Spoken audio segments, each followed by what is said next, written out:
Marriage, they say, is a partnership, a harmonious symphony of two lives intertwining. Unless, of course, one partner is dancing to a completely different tune, on a stage you didn't even know existed. I thought Isabella and I were a team, but it turns out I might have just been the unwitting benchwarmer. They call me Thomas, a 42-year-old environmental architect, married to Isabella, 39, a marine biologist whose passion for ocean conservation could drown entire rooms in admiration. We've been married for 15 years, 15 years of stolen kisses, quiet nights, and the lingering void of childlessness. We had resigned ourselves to the quiet reality that we couldn't have children. The doctors were kind but firm, gently nudging us toward acceptance, and we settled into a rhythm of supporting each other in every way we could. It wasn't a bad life. It was peaceful. Or so I thought. Last Tuesday, while reorganizing our filing cabinet, a yearly ritual I insisted on to maintain some semblance of order, I stumbled upon a folder I didn't recognize. It was thin, tucked between old tax records, and labeled in Isabella's elegant script, personal. Intrigued, I opened it, expecting some forgotten receipts or notes from her college days. Instead, I found records of her recent gynecological visits. I wasn't prying. At least that's what I told myself as I flipped through the pages. What caught my eye was a date circled in red with the words initial pregnancy confirmation, 6 weeks scrawled in the margins. For a moment, my brain refused to process it. Pregnancy? Isabella? My Isabella, who had mourned with me over every negative test and dead-end fertility treatment. I blinked at the paper, hoping the letters might rearrange themselves into something less earth-shattering. But there it was, plain as day. A surge of emotions hit me all at once. Confusion, disbelief, anger. My first thought was simple denial. This couldn't be real. Maybe it was a mistake, some mix-up with her file. I closed the folder and sat there, staring at the desk, wondering how something so monumental had managed to elude me. Isabella wasn't home. She had texted earlier about staying late to prepare for an upcoming dive with her team. Normally, I'd find her dedication charming. Tonight, it left me with a bitter taste in my mouth. I spent the rest of the evening in a daze, trying to rationalize what I'd found. Perhaps she hadn't told me yet. Maybe she'd been waiting for the right moment. But the numbers didn't add up. If she were 6 weeks along, she would have shown some sign by now. My stomach twisted as a darker thought began to creep in. Over the next few days, I started noticing things I had been blind to before. Isabella's schedule, which had always been erratic due to her field work, now felt suspicious. Her phone, always unlocked and casually left on the kitchen counter, was suddenly password protected. I even caught her pausing before answering innocuous questions, as though calculating the safest response. It wasn't like me to question her. Our marriage had always been built on trust, or so I believed. But now, with that single slip of paper rattling around in my head, everything felt tainted. Every detail of our lives together seemed like a potential piece of a puzzle I wasn't sure I wanted to solve. I knew I couldn't confront her outright. Not yet. I needed to understand the full picture before drawing any conclusions. It wasn't just about protecting myself. It was about understanding how we'd reached this point. If Isabella had secrets, I was determined to uncover them. I told myself it was about the principle of the thing. After all, no one wants to think of themselves as a fool in their own marriage. But beneath that thin layer of self-righteousness was something colder, fear. Fear that I wasn't the person she'd trusted to share the secret with. Or worse, that I wasn't part of the story at all. I spent the following weekend quietly watching her, taking mental notes of every move she made. She seemed happy. A little too happy, if I was honest. Her laughter was louder, her eyes brighter, her presence more magnetic than usual. It was as though she were carrying some delightful secret that had nothing to do with me. And maybe she was. As I sat in the living room that Sunday evening, pretending to read while Isabella packed for another trip, I couldn't help but think of how ironic it all was. Here we were, a picture-perfect couple to the outside world, but beneath the surface, cracks were forming. And just like the ocean she loved so dearly, there was an entire world hidden beneath Isabella's calm exterior. I wasn't sure what I'd find if I dived deep enough. but I knew I couldn't live with the unanswered questions. This was only the beginning. Curiosity is a cruel master. Once the seed of doubt is planted, it grows with a ferocity that demands answers, no matter the cost. As I stared at Isabella that Sunday evening, her suitcase half-packed for yet another work trip, I realized I couldn't let the questions torment me any longer. I needed to act. When she left for the dive early Monday morning, I knew I had my window. She'd always been meticulous with her social media, a trait I'd once found endearing. Her profiles were curated with a mix of professional accomplishments and personal highlights, a tapestry of our life together that now felt like an elaborate charade. Logging into her accounts wasn't difficult. The passwords hadn't changed, though the lingering guilt I felt at invading her privacy was quickly overshadowed by my need for answers. As I scrolled through her profiles, everything appeared normal at first. Pictures of us, posts about her work, and updates from her latest projects dotted her feed. But it wasn't long before I found what I was looking for, or perhaps dreading, a name that kept cropping up in comments, likes, and tags. Elliot. Elliot wasn't a stranger, but he might as well have been. He was a relatively new hire in her department, a marine conservationist with a background in core restoration. Isabella had mentioned him casually once or twice, brushing off my questions with a dismissive, "He's brilliant at what he does." At the time, I'd thought nothing of it. Now, his name lit up like a neon sign, pointing towards something far darker. Switching to her private messages felt like crossing a line I couldn't uncross. But when I opened the chat history with Elliot, the pieces began to fall into place. Their correspondence stretched back 6 months, filled with an intimacy that left no room for ambiguity. At first, it seemed harmless enough. Discussions about work, shared articles on oceanic biodiversity, and anecdotes about their time in the field. But as I scrolled further, the tone shifted. The messages grew longer, more personal, filled with inside jokes, pet names, and declarations of admiration. They spoke about everything: their favorite films, childhood memories, their mutual love of obscure 1970s folk bands. I read through their exchanges, my stomach churning as their words painted a picture of two people so enraptured with each other that they seemed to forget the world existed outside their bubble. The messages were peppered with confessions of feelings that had taken them by surprise. They wrote to each other like teenagers, filled with breathless excitement and stolen moments of joy. And then, as if fate couldn't resist twisting the knife, I found the thread from just a month ago where everything changed. The message from Isabella read, "I don't know how to tell you this, but I think I'm pregnant. I didn't expect this, not this soon. What do we do?" Elliot's reply was immediate and filled with a mix of panic and exhilaration. "Pregnant? Are you sure? I can't believe this. I mean, I didn't think it would happen so quickly either, but wow. Izzy, we'll figure it out. I promise." Izzy, a name I'd never called her, but one he used as if it belonged to him. The words blurred on the screen as my vision clouded with rage. Not only had she betrayed me, but the consequences of their actions had spiraled out of control in a way neither of them anticipated. I felt like a spectator at the slow-motion crash of my own life, powerless to stop the carnage. It wasn't just the betrayal that cut me to the core. It was the sheer romanticism of it all. They weren't just two people who had fallen into an affair. They were two starry-eyed fools who genuinely believed they'd stumbled upon something beautiful. Their messages were a nauseating blend of giddy excitement and saccharine sentimentality, completely oblivious to the devastation they'd wrought. Elliot had even suggested names for the baby in one message. If it's a girl, maybe something ocean-themed, like Coraline? Or if it's a boy, how about Orion? I slammed the laptop shut, the urge to throw it across the room barely suppressed. They were planning a future together while I sat in the dark, left to unravel the pieces of a life I thought was solid. My hands shook as I tried to process the enormity of what I'd discovered. This wasn't a fling or a meaningless mistake. This was a full-blown romance, an affair steeped in fantasy and the delusion that their connection somehow justified the lies and deception. I knew I couldn't confront her yet, not without a plan.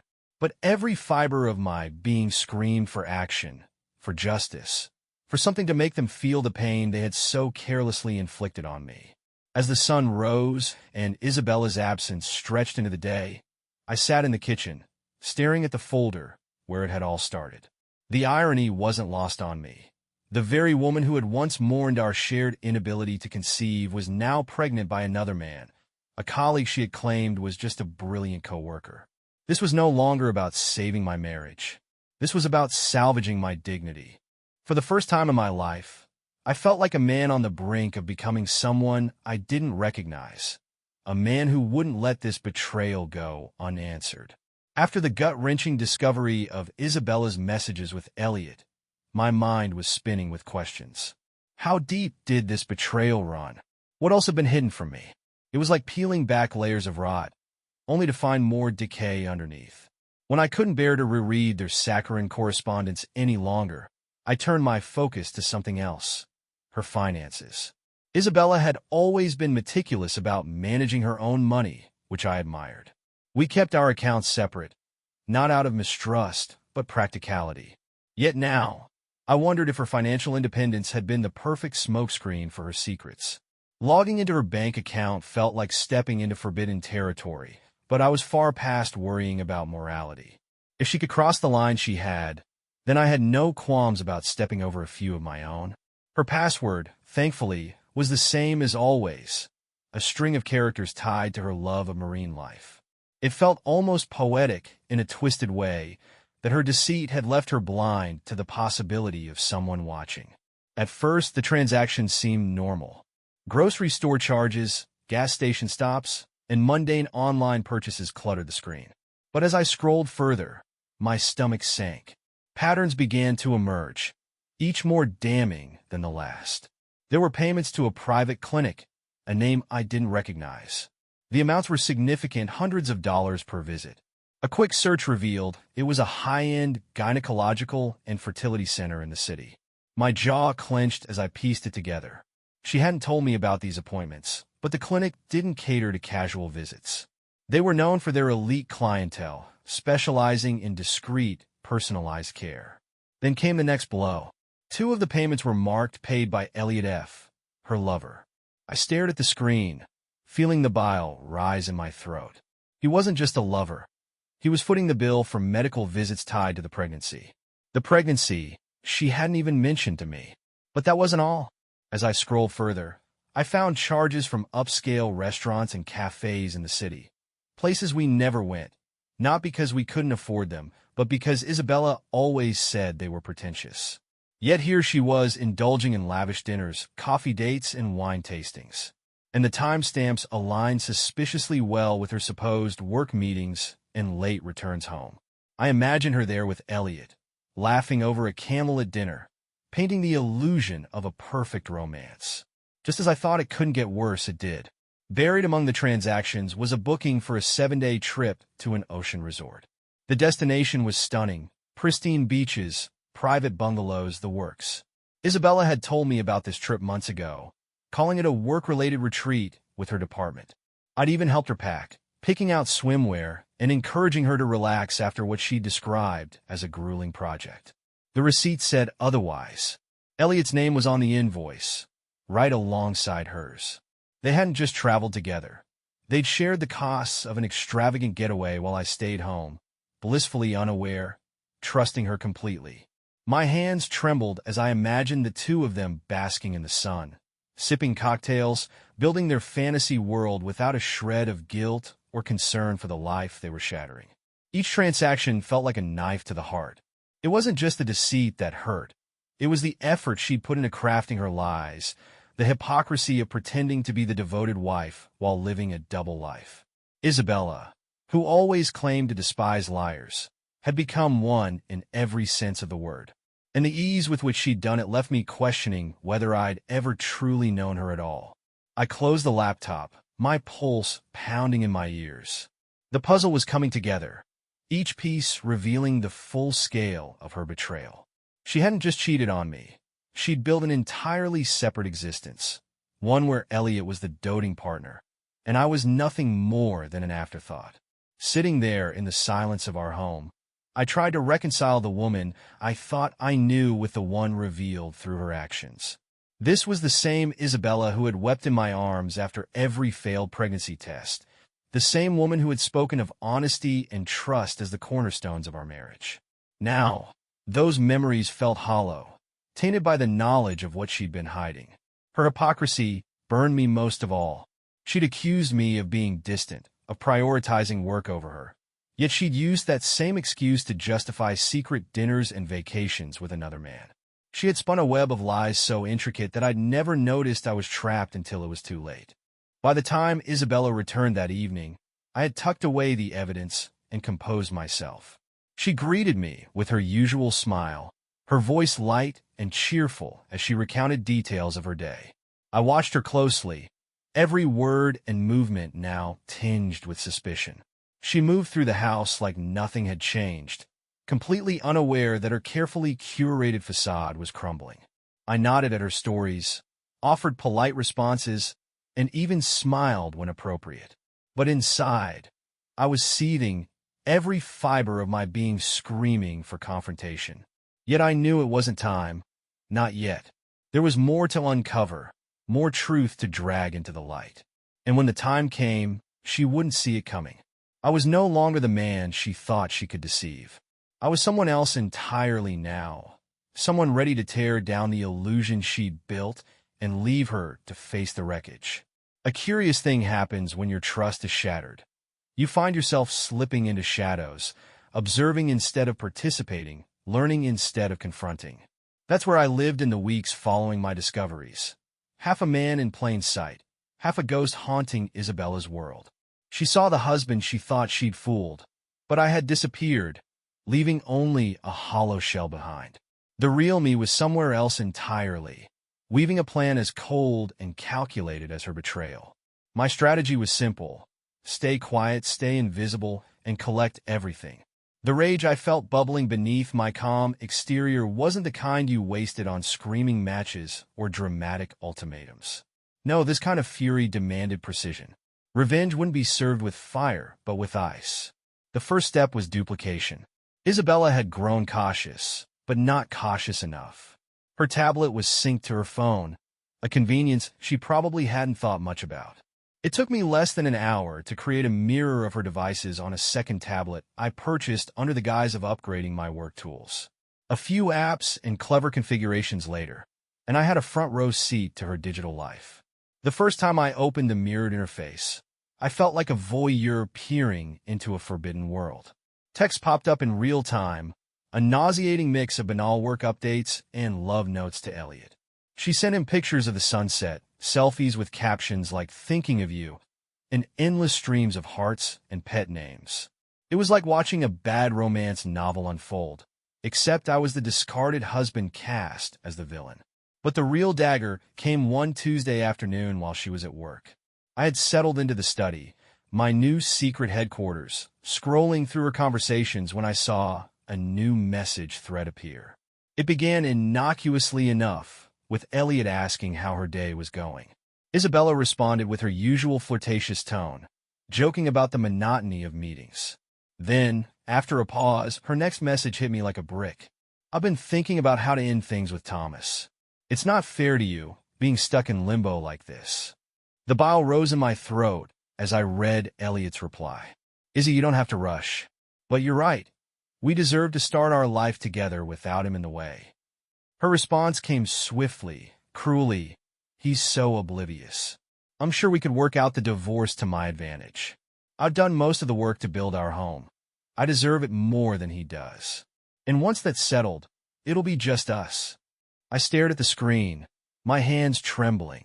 She wasn't just lying to me. She was plotting to carve up the life we built together, discarding me like a used tissue. The audacity, the sheer gall of it, would have been laughable if it hadn't been so devastating. I read on, watching as they discussed their ideal future, complete with plans for the baby and trips they wanted to take once I was out of the picture. They spoke of me like I was some distant inconvenience, a paper barrier they'd soon tear down. But instead of breaking me, their betrayal strengthened my resolve. I wasn't just going to expose them. I was going to dismantle every piece of their fantasy. And I'd do it without them even realizing what was happening. I began methodically gathering evidence. screenshots of their messages, saved files of their conversations, timestamps of transactions, and even the incriminating messages where Isabella openly schemed to manipulate the divorce settlement. Every piece of their treachery became a brick in the fortress I was building against them. I tracked her calls and noted every inconsistency in her alibis. I printed receipts of her hidden purchases and organized them neatly into folders labeled assets, infidelity, and malicious intent. My digital cache became a courtroom exhibit waiting to happen. Meanwhile, I played the role of the oblivious husband with unnerving precision. I smiled at her stories, nodded at her excuses, and even offered her back rubs when she feigned exhaustion. She had no idea the man she kissed goodnight was plotting her downfall. Every night, I'd sit in the study, tablet in hand, watching their messages unfold in real time. I saw their playful flirting, their whispered promises, and, worst of all, their plans for a future where I didn't exist. Each text was a dagger, but instead of bleeding, I sharpened my resolve. By the time Isabella came home each evening, I'd be back to my unsuspecting role, sitting in front of the TV or cooking dinner like nothing was amiss. My performance was flawless, and she never suspected a thing. But my silence wasn't just a strategy. It was a weapon. The longer I stayed quiet, the more emboldened they became. And the more reckless they were, the more evidence I collected. Every piece of their fantasy would soon be their undoing. One night, as I watched another stream of messages about their plans to finally be free of me, I smiled grimly. They thought they were in control, that I was too blind to see the truth. But they had underestimated me. The storm was coming, and when it hit, it would destroy everything they'd built. Revenge is a dish best served cold, and I had spent weeks perfecting the recipe. Every lie, every betrayal, every smug text between Isabella and Elliot had been carefully cataloged. I was no longer the naive husband they thought they could outmaneuver. I was a man with nothing left to lose, and they were about to learn the consequences of underestimating me. My plan unfolded like clockwork. The first step was simple: expose their affair in a way that left no room for denial. I had every damning piece of evidence neatly compiled, including screenshots of texts, bank transactions, and even the conversations where they plotted to divide our property in her favor. But instead of confronting Isabella directly, I let her lies unravel in front of an audience. I hired a private investigator, a no-nonsense professional who could follow them and document their interactions. The photos he captured were the final nail in their coffin. The two of them holding hands at a cafe, sneaking kisses outside her office, and disappearing into a hotel together. These were not just indiscretions. They were a roadmap of her betrayal. Then came the reveal. I sent a carefully curated package of evidence to Isabella's boss, highlighting how she had misused work trips to fund her romantic escapades. I included a polite letter pointing out how her actions reflected poorly on the company's reputation. Within days, her position as the respected marine biologist was in jeopardy, and she was called in for an investigation. Meanwhile, I sent a similar package to Elliot's wife. Yes, he was married, something Isabella had conveniently failed to mention in her texts. Her glowing fantasies of a future with Elliot shattered when his wife confronted him, threatening divorce and exposing his infidelity to their social circle. Elliot's perfect little life crumbled just as easily as the lies they had spun together. But I wasn't done. Next came the financial reckoning. Isabella had been banking on manipulating the divorce settlement to her advantage, but I had already anticipated her every move. Using the screenshots of her conversations with Elliot, I filed for divorce on grounds of adultery and malicious intent. My lawyer, armed with an ironclad case, made sure there was no wiggle room for her to twist the narrative. When we met in court, Isabella's confidence faltered the moment the evidence was presented. The judge looked at the texts where she plotted to take everything, and at the proof of her affair with Elliot. It was brutal, surgical, and utterly satisfying. The court ruled in my favor, awarding me the house, the majority of our shared assets, and absolving me of any spousal support obligations. Isabella, now jobless and disgraced, had nothing to show for her betrayal but a tarnished reputation and a lover whose life had fallen apart alongside hers. But I wasn't finished yet. The final touch was personal. On the day she moved out, I left her a note in the empty living room. It read, "You took me for a fool. You built your lies thinking I wouldn't notice. But now you know no one plays me and wins. Good luck with your new life. You'll need it." As she drove away, her car stuffed with the remnants of the life we'd built together, I felt a weight lift off my shoulders. The house was mine again, but it was more than just a building. It was a symbol of everything I had reclaimed from the wreckage she tried to create. With Isabella and Elliot thoroughly dismantled, I turned my focus to rebuilding my life. I sold the house, its walls too full of memories, and moved to a quiet coastal town where no one knew my story. I opened a small architecture firm, pouring myself into my work with a renewed sense of purpose. It was liberating to start over, free from the shadows of betrayal. Months turned into years, and the bitterness that once consumed me faded into something softer. I began hiking along the cliffs, photographing sunsets, and even joined a local sailing club. Life, once so suffocating, felt expansive again. Eventually, I met someone new, a woman named Celeste, whose laughter was as bright as the ocean she adored. She was kind, patient, and understanding in a way that made me realize how much I'd been missing. For the first time, I didn't feel the need to look over my shoulder. With her, I could simply exist. As for Isabella and Elliot, their fantasy dissolved as quickly as it had formed. Word reached me through mutual acquaintances that she was working at a small aquarium gift shop, far from the accolades she once sought. Elliot, divorced and estranged from his family, had disappeared from her life shortly after his wife took him for everything he was worth. It was poetic justice. They had built their relationship on lies and selfishness, and now they had nothing. Looking back, I don't regret how it all unfolded.